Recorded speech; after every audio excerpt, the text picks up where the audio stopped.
Shalom saudara-saudara. Hari ini di dalam seri kunci-kunci pemahaman kitab Wahyu, kita sudah sampai kunci ke-9. Menafsirkan dua saksi di dalam kitab Wahyu. Seperti saya pernah katakan berulang kali, untuk memahami kitab Wahyu, kita harus kembali ke dalam zaman perjanjian lama. Kita membaca 65 kitab sebelum kitab Wahyu, dan kita akan melihat rahasia-rahasia Allah sudah tercatat untuk kita kalau kita bersedia untuk menggalinya. Di dalam Wahyu 11 ayat 3 sampai 6, kita baca tentang kedua saksi ini. Dan aku akan memberi tugas kepada dua saksiku, supaya mereka bernubuat sambil berkabung 1260 hari lamanya, atau 3,5 tahun. Mereka adalah kedua pohon zaitun dan kedua kaki dian yang berdiri di hadapan Tuhan semesta alam.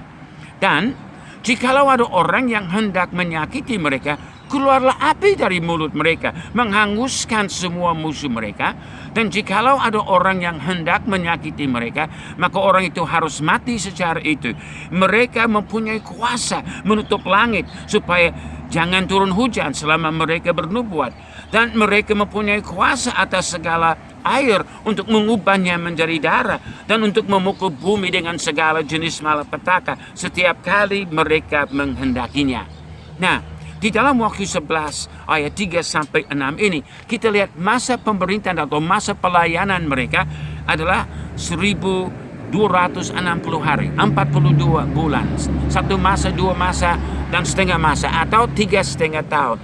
Ini periode yang sama yang mempelai wanita, perempuan yang cantik di dalam Wahyu 12, diterbangkan naik sayap burung Raja Wali untuk berlindung di padang gurun. Kita lihat juga bahwa periode yang sama di dalam Wahyu 13 adalah masa pemerintahan Antikristus. Jadi Wahyu 11, 12, 13 berbicara tentang periode yang sama. Nah, di dalam Wahyu 11, 3 sampai 6 dijelaskan bahwa kedua saksi ini adalah dua pohon zaitun dan dua kaki dian. Nah, kita lihat di dalam gambar ini bahwa dari pohon zaitun, minyak zait masuk ke dalam satu cawan. Nah, di dalam cawan ini, cawan emas ini, diisi dengan minyak urapan. Nah, disebut bahwa cawan ini tidak lain daripada Yesus Kristus, Tuhan atas seluruh bumi. Dan dari 7 corong emas, dia menyalurkan minyak urapan ini ke dalam gerejanya. Kaki dian itu, sebagaimana juga dijelaskan dalam Wahyu pasal 1. Dalam Wahyu 11, 3 sampai 6, kita melihat bahwa kedua saksi ini punya kuasa untuk mencurahkan murka Tuhan. Yang satu, dia bisa menutup langit sampai tidak ada hujan selama 3,5 tahun. Ya, lihat di dalam Yakobus 5:17.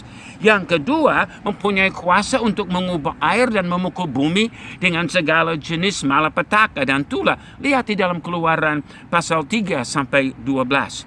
Mereka menyiksa Antikristus dan para pengikutnya selama masa aniaya besar. Lihat di dalam Wahyu 11 ayat 4 sampai 10. Nah, mereka disebut berulang kali di dalam nubuatan-nubuatan perjanjian lama.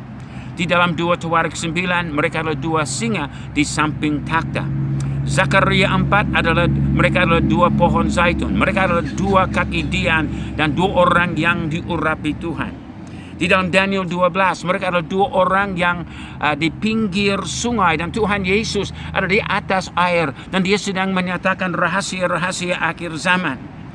Mereka juga adalah kedua saksi terakhir atas bangsa Israel di dalam Maleakhi 4 sampai 6. Dan di dalam kehidupan dan pelayanan Yesus, berulang kali ada tamu supranatural yang datang menyaksikan peristiwa-peristiwa kunci dalam kehidupan Yesus, baik di dalam kelahiran maupun waktu pencobaannya, waktu dia dipermuliakan di atas bukit, pada waktu dia di dalam pergumulan Getsemani, pada waktu Yesus bangkit, dua orang berpakaian putih ada di kubur Yesus menyaksikan kebangkitan. Waktu Yesus naik ke surga, dua orang berpakaian putih menyaksikan Yesus naik ke surga. Nanti mereka muncul di dalam Wahyu pasal 11. Dua saksi ini adalah juga kedua orang yang akan duduk kiri kanan dari Yesus di dalam kerajaannya. Kita lihat di dalam Matius 20 dan di dalam Markus 10, orang dari murid-murid ingin duduk kiri kanan, tapi Yesus berkata, nah, ini sudah ditentukan oleh Bapa. Kedua saksi ini adalah kunci penting untuk memahami kitab Wahyu. Belajar dan ketahuilah.